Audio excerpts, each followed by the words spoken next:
Hello, everyone, and welcome back to the channel. Johnny Disc Golf here, and today I am joined by the women's national champion, Miss Holyn Handley. How you doing? Doing good. How are you? Oh, I'm doing good. Life update: the construction has moved like several houses down on my street, so that's a positive. I don't have active jackhammering right outside my door, so all is good. But question for you: where are you right now? Are you in a hotel? Or are you in the trailer? Where are you at? Yeah, so I'm in my trailer. I'm in my bedroom right now. We're parked at Tyler's family has this big ranch in Oklahoma. And so we last off season we installed all the hookups. So we've got full hookups here. We're just chilling for the off season. Perfect. That's kind of what I was going to lead with. Like, what are the off-season plans? Where are you at? How's your headspace? You had a real solid finish to the season, obviously. How's everything? And where are you at in the off-season? What are the plans? Yeah, I got lots of plans this off season actually. So like I said, living at the ranch. Mm-hmm. The ranch is huge. There's this one section of it that's very hilly and wooded. Mm. And so I'm working on putting a course in over there right now. In fact, Wow. yesterday I finished kind of flagging an initial layout. I'm sure I'm going to make tons of tweaks to it as we Mm-hmm. go. And so then this afternoon I'm going to go out there and start clearing some branches and making the lines playable, so I can start kind of testing it and see what I like. But the idea is there's just not a ton of courses around here. We're like in the middle of nowhere. So I'm trying to build like a championship level course that is good for me to train on. So I want it to challenge kind of my weaknesses and stuff, Yeah. and give me a good spot to train for next year. Wow. That's like a level of commitment that I'm not sure I've seen from anybody. It's like, gosh, I would love to train this off-season. Let me just build a custom course. Like, Yeah, where are you? You're in Oklahoma, you said? So it's like in the kind yeah, of middle of nowhere? yeah. So like if you're going up 35, like you're coming out of Texas or Mm-hmm. whatever, and you exit at Ardmore and go like an hour to the west. That's about the area where I'm at. Yeah, I mean there is a course. There's the Duncan Lake course about 15 Mm-hmm. minutes away, but the baskets are falling apart. There's no tee pads. There's Yeah. not really anyone clearing out the thorn bushes and stuff. So it's actually really hard to like you can go play the course. It's actually a really well designed course. It's just like yeah, if I'm gonna go out there and throw 20 shots on a hole to try and learn something, I end up Yeah. having to go into all of these thorn bushes and deal with that. So Yeah. I I'm fortunate enough that they've got all of this land and they're willing to let me do whatever I want over there. Yeah, I was gonna say, So sounds yeah. like it's like a family affair. Like, does the whole? They're obviously into the idea of you guys on the road being a professional athlete, disc golfing. Could you speak about like what's that climate like? Is everybody there rooting for you? I mean, did they invite you back to build the course? Did you have to pitch it and explain it to them? No, they're all in on it. This is Tyler, my Uh boyfriend's huh. family, but so they raise like horses and cattle for rodeo. And Oh. then a lot of his family members compete in rodeo, like his mom, his sister, his nieces. They all do barrel racing, and his brother Oh. is a team roper. Oh. Wow. So yeah, there's actually some similarities, kind of to like the tour life for disc golf and the tour life for rodeo, where Mm-hmm. you're going from event to event, and how you get sponsors and how well you're doing financially depends on how well you're performing. So like actually, the idea of us touring and playing disc golf super makes sense to them. And Oh I my mean, God, his it's so dad's nice. yeah, his dad is an architect and he's an entrepreneurial kind of guy. He's lived all over the place. So he was the one who was like, you should build a course out there. Like he's all for it. And in fact, I finished flagging yesterday and I'm coming back up and he's like, so do you want me to take the tractor out there? Do you want me to start clearing stuff? Like, Oh do my you want me to gosh. start do you want me to have someone start like welding you stuff? And like he's all for it. He loves it. That's unreal. Honestly, I like it. It really. I'm always surprised how far you've come in just a couple of years. Obviously, you're a natural athlete. You've been playing sports and athletics for a long time, but you actually have the combo, the beautiful combo of like gifted athletically, with seems like a great support system. At least on your boyfriend's Mm-hmm. side, places where you're staying, I would assume it's somewhat similar. Like your family supporting this. So like, Oh yeah. how I know there's many people on tour whose family, go ahead, do it.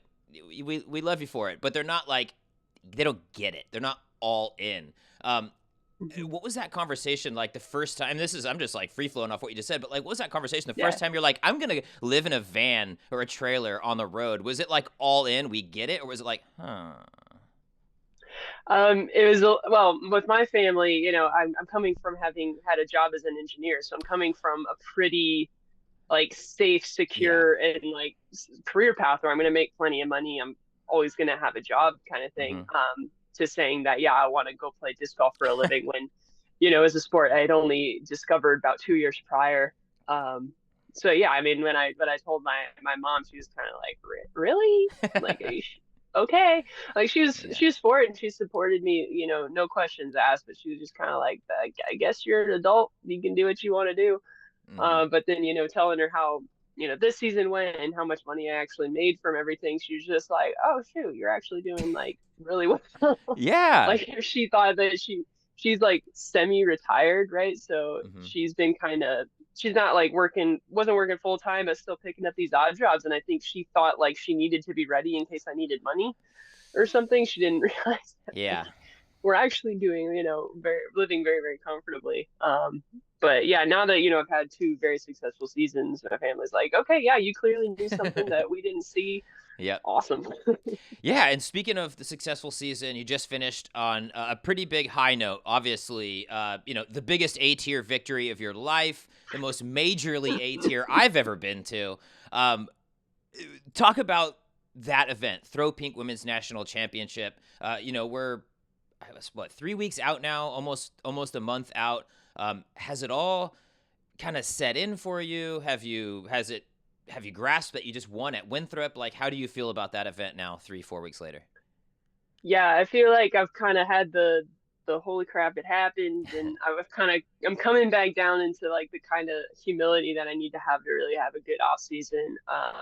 But it was also nice, going into like contract negotiations and all of that stuff, like having that little extra bit of that little extra win on my resume and stuff. Like Hmm. it's been huge. So yeah, it's definitely settled. I don't feel like super different, I Yeah, guess. yeah. Because in my mind it's like, okay, we did that, celebrated it, let's go get the next one. No, for real.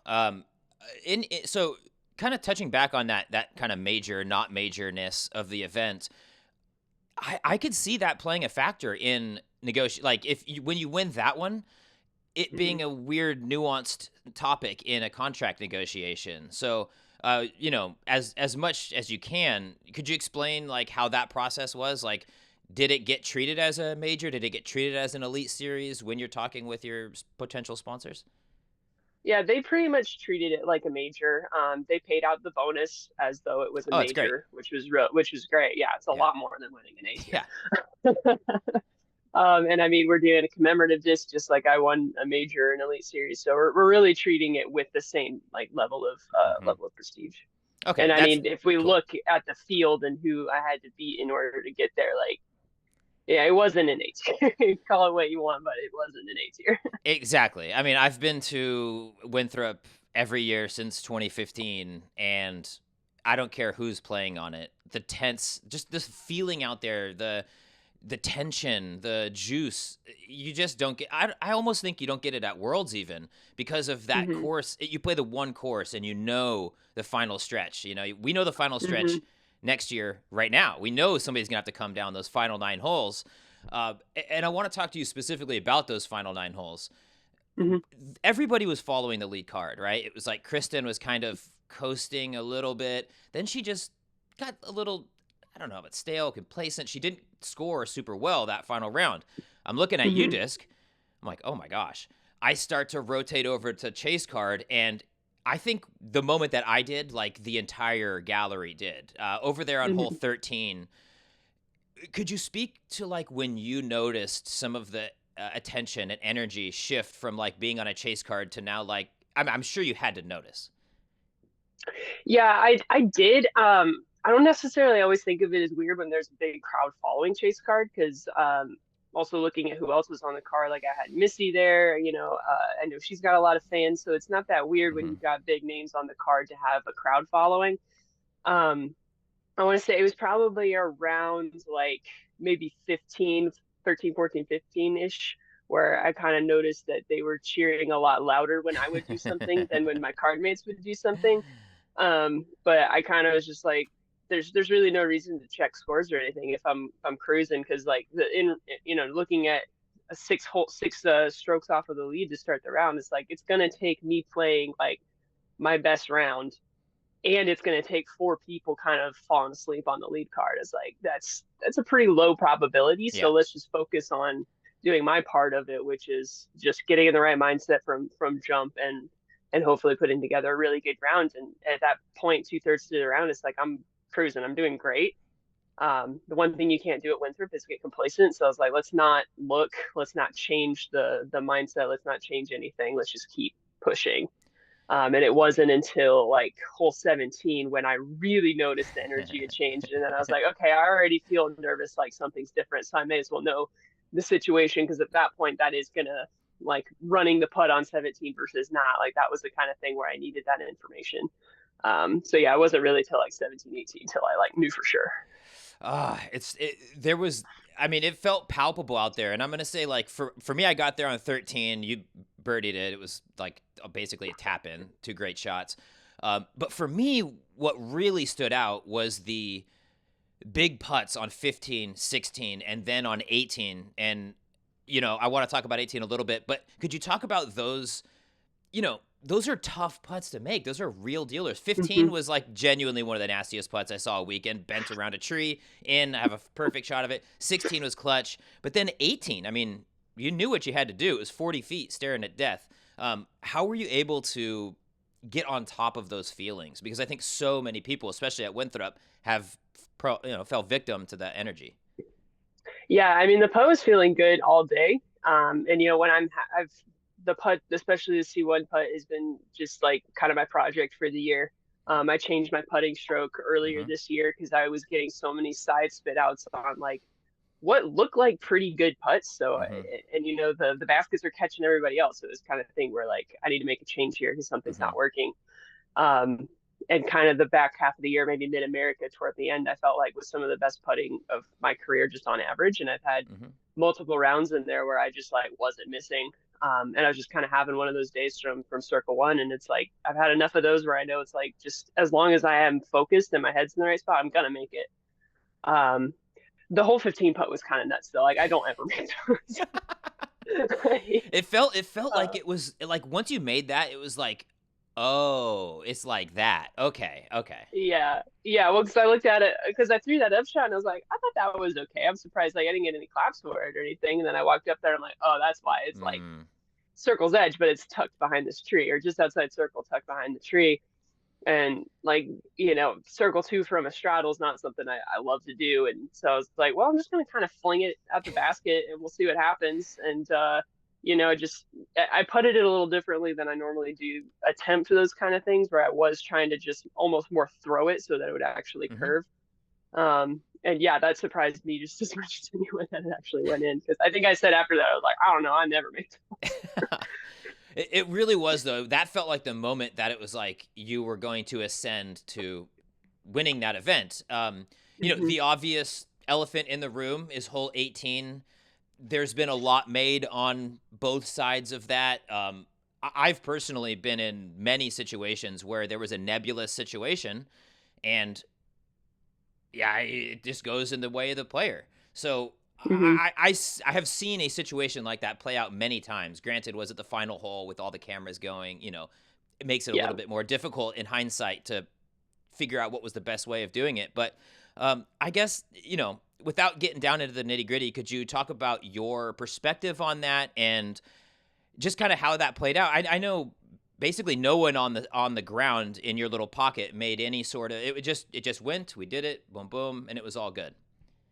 Yeah, I mean there was more discussion about it than I think is what was kind of like Mm-hmm. visible to like your at home viewer because I think a lot of the discussion was like they didn't talk about it, they just went and like, yeah, we talked about it. Mm-hmm. I mean from my perspective, like I could see that, I did obviously I pulled it wide to the left, throwing a sidearm in there, and I was hoping like, okay, if I miss those branches, I'll probably hit in and I'll probably stay safe even if I don't Mm-hmm. get a roll. And of course, I tickled those branches and I saw the spot where I hit the ground. And from my view, it looked like I hit the ground like right on the line. And so I got off, let Alexis throw her shot. And then Alexis came and stood next to me after. And I asked her, I was like, do you think mine touched? And she said, yeah, like right away. It was like, oh, yeah, I think he touched in bounds. And as we know, per the PDGA rules, if you don't have a card majority, if it's split, it goes in favor of the player. So in my mind, I'm like, okay, well, two of us are pretty confident that we saw it touch and bounce. That was enough for me to like, start walking up there. And then as we're walking up there, we're talking to Marshall, talking to Missy, and the Marshall kind of stops everybody. He's like, okay, before we get too far up there, like, do we agree that it hit and bounce? And Eliezer had kind of already walked off to her disc. That girl just sprints. Yeah. She just sprints to the next hole. But then Missy was like, yeah, I think it probably hit up there. And so by the time we got up there, the discussion had kind of been had. And it was just a matter of trying to decide where we thought it hit before it rolled back into the water. So there was discussion. The marshal made sure there was discussion. And I mean, we don't get the benefit of looking at video. We don't get the benefit of being up there. I don't even think the spotter didn't even come chime in because he didn't have a very good look at it. Like, that spot down on Winthrop where it Yeah. slows down. If you're standing up on the hill, like, you can't really see down there that great. And it's ropes that have been beaten up all weekend, sitting on dirt all weekend. It's on the grass side, it's much more clear, but on the dirt side, it's like a sand colored rope on dirt. So, from my perspective, I couldn't see anything. I don't think anybody could see anything. The camera being directly zoomed in on it was obviously the best view, but you can't use that. Is there, obviously came out benefit on your side, which is great. But how do you feel like 5 years from now we will be dealing with this situation? Do you think it'll be more or less the same thing, group decision, or is there a way to have a little bit more, I don't know, like, is this just how disc golf is and it'll forever be, and that's just part of the joy? It's like, and umpires in baseball, sometimes a pitch is outside and they ring them up for strike 3. I just watched the playoffs. It happens. Like, it's a core part of sports. Like, it's something for us to talk about forever, Yeah, and I mean, obviously, I'm going to catch more flack than like an umpire in baseball because I'm calling it on myself, which unfortunately I have to. It's tough because like I like that we have marshals and we have good spotters, but the spotters are often volunteers and they make mistakes all the time. They make go all the to a time. point where like you don't go to a drop zone or throw your next shot until you've set eyes on the disc or you call it provisional. Because I've seen it where they'll call it out of bounds and you get up there and like it's got a little sliver in bounds. So and everyone on the card's like, oh yeah, that's clearly in. So like they mess up all the time. I've had experiences with marshals like not fully understanding the rules, which can be a little frustrating. So I think for now, like player officiating is the best that we have because obviously, like as players, we're gonna want to make sure that we're done right by the rules, so we're gonna understand the rules thoroughly. And I think like the marshals, I think will get better as we use them more. I don't know that in 5 years we're gonna have the technology to fairly use video. No, because until you're videoing every single shot, it's not fair that I get a more accurate look because I'm on lead card or chase card, and then someone on, seventh card, they have to just go on best guess. And in both, actually, in that situation, it's like we're not getting to play the same game there by the same set of rules because I'm getting to use more technology. So like I think player officiating is the way we're gonna have to go. I do like what they've done in a couple of instances where like at Worlds we had that one hole where you can't see the Mando from the tee. Yeah. And so they had a marshal whose only job was to call that one thing, and he was able to call it for everybody. I think using that strategically is a really good idea. I don't know that we can use that for calling lines just yet because like it's so hard to see even if you're a well-placed spotter. Oh, totally. I mean, disc golf's in a weird spot where they don't have a ton of money, but we're trying to balance competitive integrity. Like, for instance, there's a marshal that walks around with lead card. Like, why?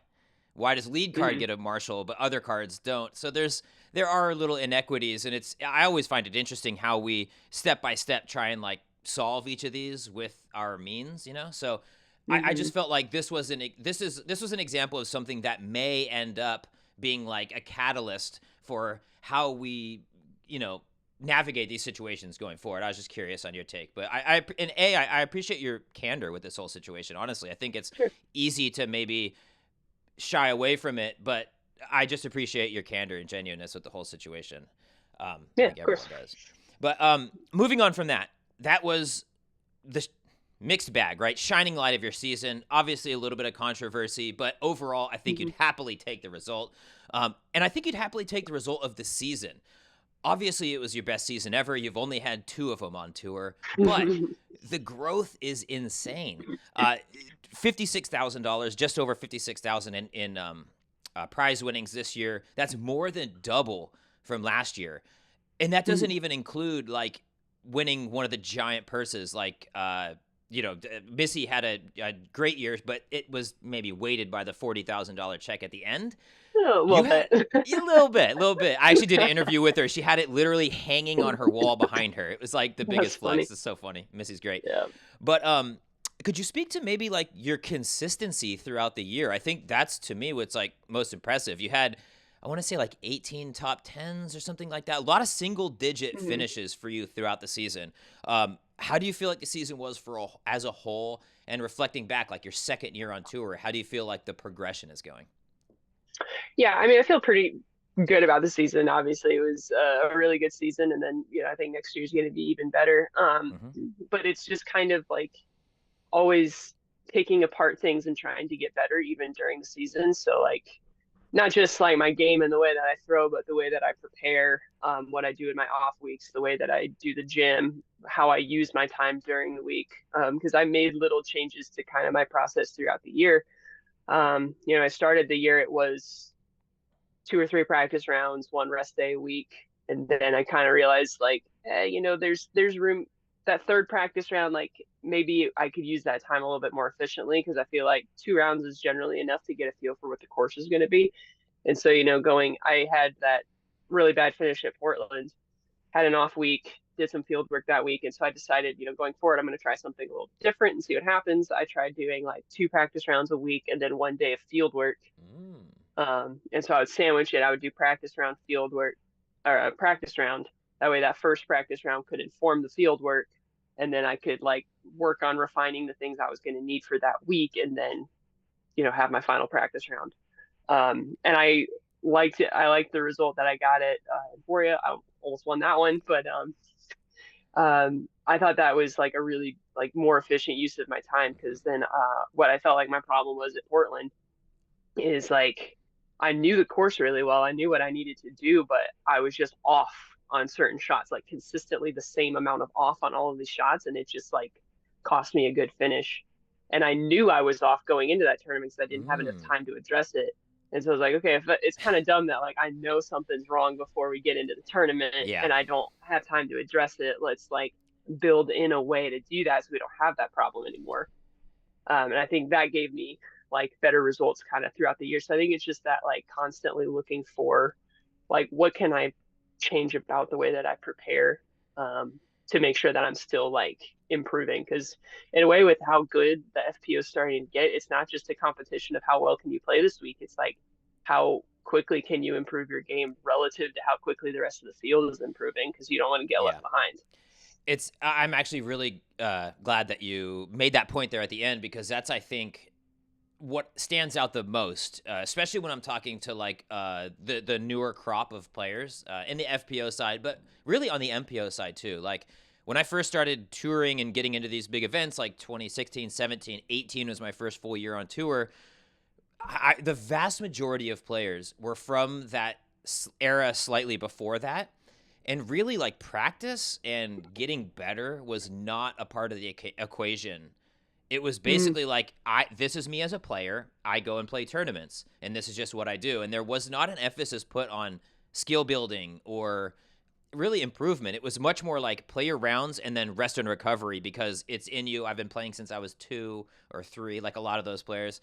So hearing you talk about like a training regimen and like actually what athletes do is actually really refreshing. Honestly, it's so nice to Yeah. hear somebody putting in effort and the show doesn't get any better until the players and the field improve. So it's like this symbiotic relationship. And Oh is yeah. that something that like you take pride in? Is that something that others notice about you? Or do you see everyone doing it now? Like, what's that culture like on tour?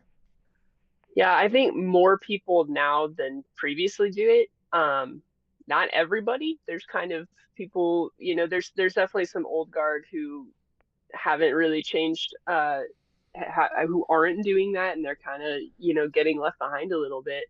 But yeah, I mean, I think that you see that with every sport, because that's how every sport's gone through that, where it's like you play it because you're kind of naturally good at it, and you develop and you get better over time, and then you get someone who figures out like, okay, if I start, applying these other like, um, processes to like to skill improvement, and to, hitting the gym, getting more explosive, getting stronger, taking Hmm. care of my body so that I can handle more practice and those sorts of things. Because I almost think of like the non-disc golf training side of things is like, if my body's strong enough, I can practice more than Hmm. most people, and if I also have high quality practice, I'm going to get better faster. And if I get better faster than other people, then like not only is my ceiling getting higher, but my floor is getting higher too. And that's where that consistency comes from. You look at someone like Kristen, like her worst finish is like seventh, but like Yeah. her bad finish is like better than some people's best finish on the Yeah. year, right? And it's because she like builds a game and a game plan that like is easy for her, right? Her technique is really, really sound. So all of these shots and all these changes she has to make is very easy. And then she does a good job of breaking down a course so that she's mostly just throwing the shots that she's really good at. Um, and that's kind of something I've been trying to learn from her. You Yeah. look at DDO when I'm prepping for that tournament, I'm like, I had a front row seat last year to two of like the best rounds ever Yeah. played on this course by Kristen, and I like copied almost every single one of her lines, Wow. because I think a lot of the shots that she chose for that Worlds win are shots that I'm really good at too. So I was like, well, it worked for Kristen. It was really consistent. Let's just try to throw good shots and not perfect shots, and it worked out really well. Yeah, I say when in doubt, just follow Kristen. It's like usually a good method to take. Hmm. One thing I want to touch on about the season as a whole is just the growth of the scene and like the finances and that side of it. Hmm. You're playing. I don't know exactly which tournament it was in, but you were on camera. Val Jenkins was doing the commentary, and I just had this thought, this like connection that you're so fresh to the scene. You have only been playing more or less since COVID, or maybe just before COVID, that era. Hmm. You just earned 56,000. You had one major win, but it was a solid season. And then you have Val Jenkins doing commentary, who was dominant for almost a decade, multi-time world champion, and I don't think she ever crested 20K in a single season. Hmm. Do you reflect on the fact that you came in at an interesting and different point? Does it mean anything? Could you see yourself doing this if the finances didn't add up like they do today? Um, yeah, that's interesting on the finance part, because like, yeah, obviously the fact that there's more money in it means you're gonna get more people trying to make a full go at it. And then the fact that like I make as much as I do, I can live very comfortably. I can kind of leverage that comfort and that security to continue to make me a better player. Yeah, I don't think I probably wouldn't have jumped onto her if it wasn't like financially viable to do so. Mm-hmm. Like it was hard enough, with the finances the way they are, to like, wrap my brain around like giving up this really cushy, like insecure engineering career to go do this crazy thing I just picked Yeah. up. But the fact that like the finances, doing the budgeting and being like, okay, actually, getting my expenses down a whole bunch, I only need to make like this much to really Mm-hmm. like be pretty comfortable. So yeah, I probably wouldn't be touring if the finances weren't what they are. And it should be noted, we're talking about your finances being 2 years in, and after all that hard work, it was a very different story at the end of like 2021, beginning of 2022. So I don't mean to say that you like jumped straight into earning Mhm. very well. Like I don't mean to paint that Right. picture, but it Mhm. is it is just a different world that we're disking in at this point than Val or Elaine or any of those folks. We're doing it before, so I appreciate your perspective on it. I know I don't want to take up a ton of your time, but I do want to ask a couple of questions. A little bit lighter, a little bit not season and disc golf related. It is the off season. You're building courses. You're out there. You're diving into that world. But are you watching anything? Any content on the list? What's the Netflix queue, Hulu Prime? What any shows that you've been watching that you're excited about? Let's see. I'm almost done watching Succession.